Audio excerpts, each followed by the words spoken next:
He's 10 months old, coming up on 11 months. He was born last October. So he exists in a world where the Lions are only Super Bowl contenders. So, I mean, he's a spoiled brat already. All right, let's talk injuries. Any updates on any players? A lot of guys limited and some guys not practicing, specifically in the secondary. Yeah, so Terion Arnold was back in practice today. That's encouraging. He had missed Wednesday and Thursday just with an illness. So obviously all signs point to him playing on Sunday. Even Aaron Glenn hinted at him covering Marvin Harrison Jr., so I fully expect him to play. Alex Anzalone, who returned yesterday in limited capacity after being in concussion protocol, still is in protocol. The last fifth hurdle for him to clear to exit protocol is to respond favorably to football activity. I think that's what they're testing today. So hard to say on him, probably until tomorrow for sure. Graham Glasgow, who had a rest day Wednesday, is back out there. He's good to go. Full practice participant all week. Same for St. Brown. Melifonwu still has not practiced this week, did not practice today. He might be an IR candidate as the season unfolds, but Dan Campbell did say he's progressing. And Ennis Rakestraw also no practice today after injuring his hamstring in pregame warmups last week. But all told, a pretty encouraging practice report entering Game 3 of the season. Is there concern through the first couple games here with Terion Arnold and the pass interference calls, or is this just, hey, look, they're growing pains, it's going to happen? Some of it maybe ticky-tack, and others might be just it's a learning program.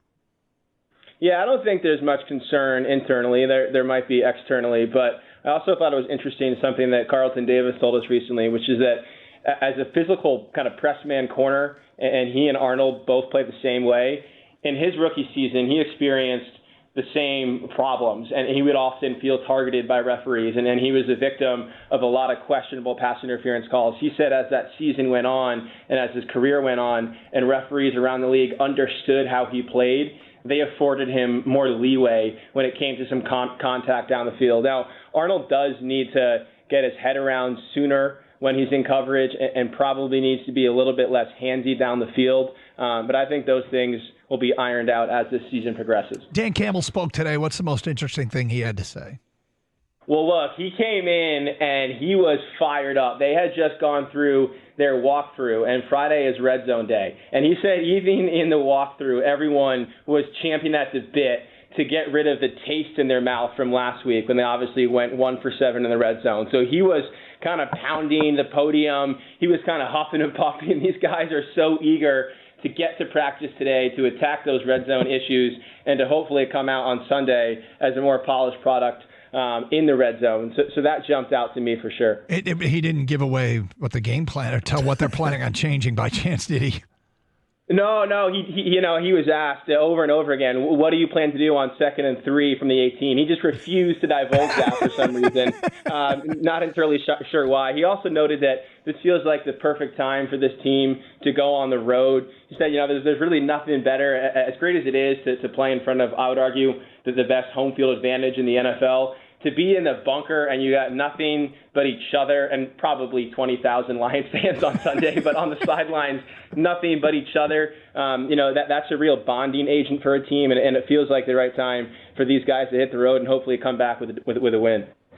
People always flip out when you have to take on a quarterback that has the ability to run. It's one thing to be mobile and move around in the pocket, but it's another thing when you can just take off and use the 4.4 speed that you have like Kyler Murray does.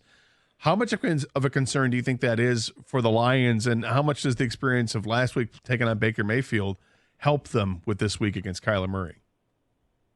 Yeah, I don't know. I'm wary of comparing Baker Mayfield and Kyler Murray. I mean, Kyler Murray is a legitimate rushing threat. I think Baker does it out of necessity, and he definitely carved him up, in fact, on 2 snaps in a row to score a touchdown. But the defense's struggles under Aaron Glenn defending mobile quarterbacks are real. And I know it's probably easy to say, well, everyone struggles against mobile quarterbacks, and that's true to an extent, but I want to offer you guys a but here. I was just looking up some numbers. Justin Fields against the Lions in 22 and 23, 4 games, 110 rushing yards per game against the Lions. Against everyone else in that span, 56 rushing yards per game, so half as much rushing production. Jalen Hurts against the Lions in 2022, 90 rushing yards. Against everyone else that year, 46 rushing yards, half as much rushing production. Patrick Mahomes last year against the Lions, 45 rushing yards. Against everyone else that year, 22 rushing yards, half as much production. So there is a clear issue with this defense, and you can diagnose it as not wanting to use a quarterback spy, as losing contain, as not being disciplined enough with their rush lanes, but it's real, and on Sunday, they're going to have to overcome it. And for me, it's just about awareness, and as Hutchinson said a number of times this week, rush lane integrity, because the minute you allow Murray to see a crease, he's going to hit it. And right now, he looks a lot like 2018 Heisman Kyler Murray. So if you were to implement a spy of some sort, who would be the leading candidate to do so? It's a great question. When Aaron Glenn was asked about that very concept yesterday, he bristled at the notion and basically said, turn on the tape and see what happens when teams try a quarterback spy. I guess Buffalo tried it against Murray to no avail. I don't know who it would be. I assume a linebacker, but that also exposes you to vacancies in the middle of the field if you're going to have one linebacker just locked in on Kyler Murray. I think there are enough playmakers now on this defense where you don't have to do that, and I would be surprised, given Aaron Glenn's response yesterday, if they do.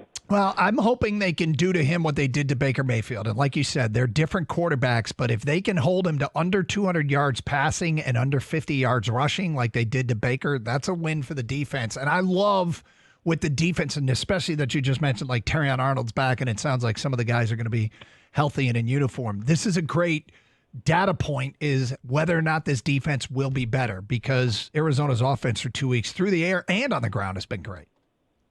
Yeah, they've been really good, and obviously a lot of the talk is focused on Kyler Murray. That's going to happen when you post a literally perfect passer rating last week, but I think as you guys mentioned earlier in the show, they've been just as impressive running the ball, and it's, as much as Kyler Murray's numbers might look like his Heisman campaign at Oklahoma, their usage of him is much different than it was in college, and really than it's been in the NFL. It was mostly shotgun in college. It's much more under center, heavy personnel, a lot of play action, a lot of boots, a lot of heavy downhill run game, and he's using that to his advantage when he does throw, especially via play action. This team won't abandon the run, even on passing downs, a little bit like the Lions when they get the ball rolling with Montgomery and Gibbs. And James Conner, man, is a tree. And I'm not talking like a birch tree. I mean, like, he's got some oak to him. He is a maple tree. And defenders bounce off him. So the Lions better come ready to wrap up on Sunday. Shots fired against birch trees. Yeah. Well, hey, I can say it. I'm part of the family. I am a birch myself, so I am allowed to make those judgments.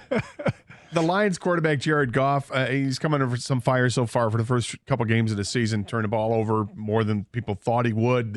He's the quarterback of his team, and not getting the team in the end zone. Only 1 out of 7 last week. Have you heard anything about how he has practiced this week, and if they kind of fine-tuned some things that they thought were issues? Yeah, so I actually caught up with Jared after his media scrum on Wednesday, and I just wanted to ask him a little bit more about this idea, this theme that we've heard that he did too much on Sunday, in Sunday's loss to the Bucs, because I think all of us saw the same thing, and I just wanted to know from his perspective on what plays, what throws he felt like he did that. And Jared is always accountable. You guys know this, but I think for the first time I heard him really critical of himself when we were talking. He said 2 throws stand out. Obviously the fourth quarter interception when he just flings a back foot pass under pressure. It's really no one in particular that's picked off.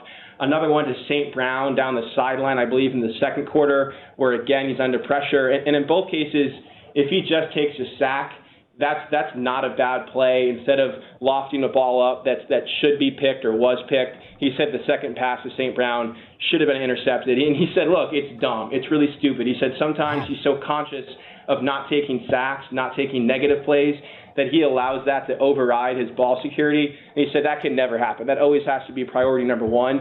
So as far as practicing this week and playing Sunday, I would expect him to place a premium on taking care of the ball. Because, look, guys, Jared Goff, when he plays within himself, is a top 10 quarterback in the NFL. I think the numbers back that up. When he tries to play beyond his own capabilities, as he did last Sunday, I think he's more like a bottom-tier quarterback, more like the quarterback the Rams gave up on. When he does not throw a pick, the Lions are 15-5 since 2022. When he does, they're 7-9. If he takes care of the ball on Sunday, this offense should be just fine.